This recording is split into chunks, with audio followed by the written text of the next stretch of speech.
Hello दोस्तों, welcome to my YouTube channel. आज एक नई कहानियों के साथ फिर आपके सामने प्रेजेंट हूँ कहानियों की दुनिया में। ओबा सुते यामा। पुराने ज़माने में जापान के नगानो नामक स्थान पर एक धूर्त और मतलबी सामंत राज करता था। सामंत को बूढ़े लोग बिल्कुल पसंद नहीं थे। वह कहा करता, बूढ़े लोग एकदम बेकार हैं। वे परिवार, समाज और देश पर बोझ हैं। वे किसी काम के नहीं हैं। बूढ़ों से छुटकारा पाने के लिए उसने अपने राज्य में एक सख्त नियम बनाया। इस नियम के अनुसार जब किसी व्यक्ति की उम्र 70 साल की हो जाती थी तब उसे एकांत पहाड़ पर छोड़ दिया जाता था। बाद में इस नियम को ओबासुते यामा के नाम से जाना जाने लगा। इस नियम का पालन न करने वालों को कठोर दंड भुगतना पड़ता था। सामंत के सिपाही और गुप्तचर चारों ओर घूम घूम कर बूढ़े लोगों का पता लगाते और उन्हें पहाड़ पर छोड़ आया करते थे। एकांत और बंजर पहाड़ पर बूढ़ों के लिए ना खाना होता, ना कपड़े, यहाँ तक कि पीने का पानी भी उनको नसीब ना होता। अंत में भूखे प्यासे बूढ़े लोग अपने आप में बेचारे मर जाते थे। प्रांत के सभी लोग ओबासुते यामा नियम से दुखी थे, लेकिन सामंत के खिलाफ आवाज़ उठाने की किसी की हिम्मत ना थी। मजबूर और दुखी मन से सभी लोग इस नियम का पालन करते थे।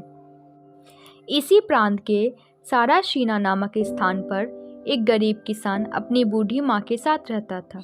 वह अपनी माँ को दिलो जान से प्यार करता था। वह बहुत ही नेक और ईमानदार था। इस साल किसान की माँ भी 70 की हो चली थी। अब कभी भी सामंत के सिपाही माँ को लेने आ सकते थे। यह सोच सोचकर किसान का दिन का चैन और रात की नींद खो चुका था।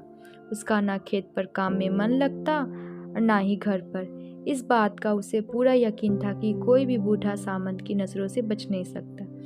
एक ना एक दिन उसे अपनी माँ से बिछुड़ना ही होगा। एक दिन यही सोचकर वह रात भर रोता रहा। उसने सोचा, अनजान बेरहम सिपाही अगर माँ को ले जाएंगे तो ना मालूम कहाँ किस अनजान पहाड़ पर छोड़ देंगे। इसलिए उसने स्वयं ही माँ को पहाड़ पर छोड़ाने का निश्चय कर लिया। एक दिन उसने अपनी माँ से कहा, माँ, पूर्णिमा की रात है, चलो हम दोनों दूर पहाड़ी पर चंद्रमा को देखने चलते हैं। माँ तैयार हो गई। बेटा बूढ़ी माँ को पीठ पर बिठाकर जाने लगा। गांव से निकलकर जंगल के रास्ते जब वह पहाड़ की ओर जाने लगा तो बेटे ने देखा कि माँ पेड़ की टहनियाँ तोड़ तोड़ कर रास्ते में डालते जा रही है। बेटे ने माँ से पूछा, माँ, ऐसा क्यों कर रही हो? माँ ने कोई जवाब नहीं दिया। आखिरकार वे पहाड़ी की चोटी पर पहुंच गए। वहाँ बहुत सुनसान था। कहीं से चिड़िया के चहकने की आवाज़ तक नहीं आ रही थी, परंतु चंद्रमा की शीतल रोशनी मन को थोड़ी राहत दे रही थी। बेटे ने माँ को पीठ से उतारा और बड़े प्यार से पेड़ की छांव में हरी भरी घास के ऊपर बिठाया। वह माँ को एकटक देखता रहा और कुछ देर बाद जोर जोर से रोने लगा। माँ ने रोने का कारण पूछा। बेटा हाथ जोड़कर रोते हुए कहने लगा, माँ, मुझे माफ़ कर दो। मैंने तुमसे झूठ बोला था। हम चंद्रमा देखने नहीं आए हैं, बल्कि मैं तुमको यहाँ छोड़ने आया हूँ। वैसे भी एक दिन तुम्हें सामंत के सिपाही ले जाते और ना जाने कहाँ छोड़ कर आते। अपने दिल की तसल्ली के लिए मैं तुम्हें यहाँ ले आया हूँ माँ, अब तुम यहीं रहना। और कहकर बेटा ज़ोर ज़ोर से रोने लगा। माँ बोली, बेटा, मुझे इस बात का पता था। वापस लौटते वक्त कहीं तुम रास्ता ना भूल जाओ, इसलिए मैं रास्ते भर पेड़ की टहनियों को तोड़ तोड़ कर डालती आई हूँ। अब तुम बिना किसी तकलीफ के घर आसानी से लौट पाओगे। वह रुककर बोली, बेटा, मैं भी यही चाहती थी कि मैं किसी अनजान सिपाही के बजाय अपने बेटे के साथ यहाँ हूँ। तुम मेरी फिक्र मत करो और खुशी से अपना जीवन बसर करो। बेटा माँ की बातें सुनकर सन्न रह गया। जो माँ उसका इतना ख्याल रखती है, वह उसे इस सुनसान पहाड़ पर अकेला कैसे छोड़े जा रहा है। वह आत्मग्लानि से तिलमिला उठा, लेकिन वह विवश था। माँ से भारी मन से विदा लेके वापस लौटने लगा। सचमुच इतना उबड़ खाबड़ लंबा रास्ता टहनियों की वजह से बिल्कुल आसान हो चला था। वह तुरंत घर लौट आया। घर आकर माँ की याद उसे बेचैन करने लगी। घर की हर चीज़ से, हर कोने से उसकी माँ की यादें जुड़ी थी। वह सोने की लाख कोशिश करता, लेकिन सब बेकार था। अंत में जब उससे रहा ना गया तो तुरंत माँ से मिलने पहाड़ की ओर दौड़ पड़ा। पलक झपकते ही वो माँ के पास पहुँच गया। माँ आंखें मूंदे कुछ जप रही थी। बेटा माँ से लिपट के बोला, माँ मैं कितना कायर हूँ, कितना पापी हूँ। इतनी अच्छी माँ को मैंने यहाँ एकांत वीरान पहाड़ पे लाकर छोड़ दिया। अब चाहे कुछ भी हो जाए माँ, मैं तुमको अपने साथ रखूँगा। यह कहकर माँ को फिर वापस अपने घर ले आया, लेकिन उसे सामंत के सिपाहियों का डर सता रहा था। माँ को उनकी नज़रों से बचाने के लिए उसने अपनी कुटिया के अंदर ही ज़मीन के नीचे एक तहखाना बनाया और माँ को वहाँ छुपाकर रखने लगा। वह दिन में 3 बार खाना पहुँचाता और इस तरह माँ के सुख चैन का बराबर ध्यान रखता। उसके दिन चैन से बीतने लगे। कुछ दिनों के बाद यह खबर फैली कि पड़ोसी प्रांत का सामंत इस प्रांत पर अपना कब्जा करना चाहता है। वह बहुत बुद्धिमान और ताकतवर था। उसकी सेना नगानों की सेना से कहीं बड़ी थी। उसके पास हर तरह की बढ़िया अस्त्र शस्त्र भी थे। नगानों का सामंत चिंतित रहने लगा। पड़ोसी प्रांत के सामंत ने नगानों के सामंत को कहलवाया कि या तो वह लड़ाई के मैदान में आके युद्ध करे या फिर उसके 3 मुश्किल सवालों का हल बताए। अगर निश्चित तारीख तक उसने ऐसा नहीं किया तो नगानो प्रांत पर उसका कब्जा समझा जाएगा। बेचारा मरता क्या न करता। युद्ध से बेहतर इन सवालों का हल ढूंढना था।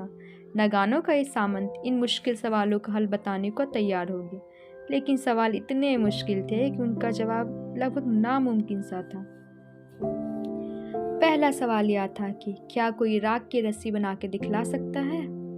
सामंत ने नगानो प्रांत में ऐलान करवाया कि जो व्यक्ति राख की रस्सी बनाकर लाएगा उसे मुंह मांगा इनाम दिया जाएगा। बहुत लोगों ने कोशिश की, लेकिन किसी को सफलता नहीं मिली। हल बताने में अब थोड़ी ही दिन बाकी थी। सामंत परेशान था, पता नहीं आगे क्या होने वाला था। यह खबर उस किसान के कान में भी पड़ी। वह तुरंत अपनी माँ के पास गया और सवाल का हल पूछने लगा। माँ हंसते बोली, अरे बेटा, इसमें क्या मुश्किल है। जाओ एक रस्सी लाओ और उस पर नमक लगा दो, देखना जलने पर भी वह रस्सी नहीं टूटेगी। किसान ने माँ के बताए अनुसार ही किया। यह देखकर सामंत की खुशी का ठिकाना ना रहा। उसने किसान को ढेर सारा इनाम दिया। सवाल का जवाब पड़ोस के सामंत को भेज दिया गया। पड़ोसी सामंत ने अपना दूसरा सवाल पूछा। सवाल काफी कठिन थे, जो कि इस प्रकार थे। एक सिक्के के 2 किनारों पर छेद हैं। छेद एक दूसरे से सिक्के के बीचों बीच घुमावदार रास्ते से जुड़ा हुआ है। एक रेशम के धागे को एक छेद से डालकर दूसरे छेद से बाहर निकालना है। यह सवाल भी कोई आसान नहीं था। बेचारा सामंत ने इस बार भी अपने राज्य में घोषणा करवाई। किसान फिर अपनी माँ के पास गया और सवाल का हल पूछा। माँ ने कहा, सिक्के के एक छेद पर शहद लगाओ और दूसरे छेद पर मधुमक्खी रखो। मधुमक्खी के बदन से रेशम का धागा बांध दो। मधुमक्खी एक छेद से रास्ता ढूंढते ढूंढते शहद वाले छेद तक जाएगी और उसके साथ साथ धागा भी जाएगा। किसान ने वैसा ही किया। उसका करिश्मा देख के सामंत चकित रह गया और खुश होकर किसान को खूब सारा धन इनाम में दिया। अब आखिरी सवाल की बारी थी। सभी लोग चिंतित थे और उत्सुकता से सवाल का इंतजार कर रहे थे। तभी दूसरे प्रांत का एक सिपाही 2 घोड़ों के साथ आया और कहा, इनमें से एक माँ है और दूसरा बेटा है। क्या कोई दूर से देखकर यह बता सकता है कि बेटा कौन है और माँ कौन है। सामंत ने फिर प्रांत में सभी लोगों से इस सवाल को हल करने के लिए कहा। किसान माँ के पास फिर हल पूछने गया। माँ ने बताया, बेटा, घोड़ों को एक साथ खाना परोसना। उनमें से एक झट से खाना खाने में जुट जाएगा और दूसरा पहले के पूरा खाना खाने के बाद। जो पहले खाएगा वह बेटा होगा और जो बाद में खाएगी वो माँ होगी, क्योंकि माँ हमेशा अपने बच्चे को खाना खिलाकर ही खाती है। बेटा तुरंत सामंत के पास गया। उसने ठीक वैसा ही किया जैसा कि माँ ने बताया था। इस तरह किसान ने तीनों सवालों का हल बताया और अपने सामंत को हारने से बचा लिया। सामंत बहुत खुश हुआ और किसान से बोला, तुमने हमें जिताया है, इसलिए तुम जो मांगोगे वो तुम्हें मिलेगा। किसान बोला, महाराज, मुझे ना धन चाहिए, ना खेत और ना ही अनाज, सिर्फ मुझे मेरी माँ को अपने साथ रखने की अनुमति दे दीजिए। उसने अपनी माँ को छुपा कर रखने वाली बात साफ साफ सामंत को बता दी। उसने यह भी बताया कि आज सामंत की जीत भी उसकी बूढ़ी माँ के कारण हुई है। सामंत को यह सुनकर बूढ़े लोगों के साथ अपने किए गए अत्याचारों का गहरा दुख हुआ। वह बोला, मुझे आज पता चला है कि बुजुर्गों का अनुभव और उनकी समझ समाज और राज्य के लिए कितनी ज़रूरी है। हमारे बुरे वक्त में वे ही काम आते हैं। हमें उन्हें बोझ नहीं समझना चाहिए, वे हमारे सहयोगी हैं। उसने किसान को माँ अपने साथ रखने की इजाज़त दे दी। यही नहीं, अब बूढ़े लोगों को पहाड़ पर छोड़ आने वाला ओबा सुतेयामा का नियम भी हटा दिया गया। बूढ़ों की समाज में इज्जत होने लगी। अब सभी खुशी खुशी अपने परिवार के साथ आखिरी दम तक रहने लगे। आखिर सच्चाई की और अच्छाई की जीत हो ही गई। हेलो दोस्तों, आपको ये स्टोरी कैसी लगी? प्लीज़ कमेंट में बताएं। और स्टोरी पसंद आए तो like, subscribe, comment and share करते रहिए। Okay, bye.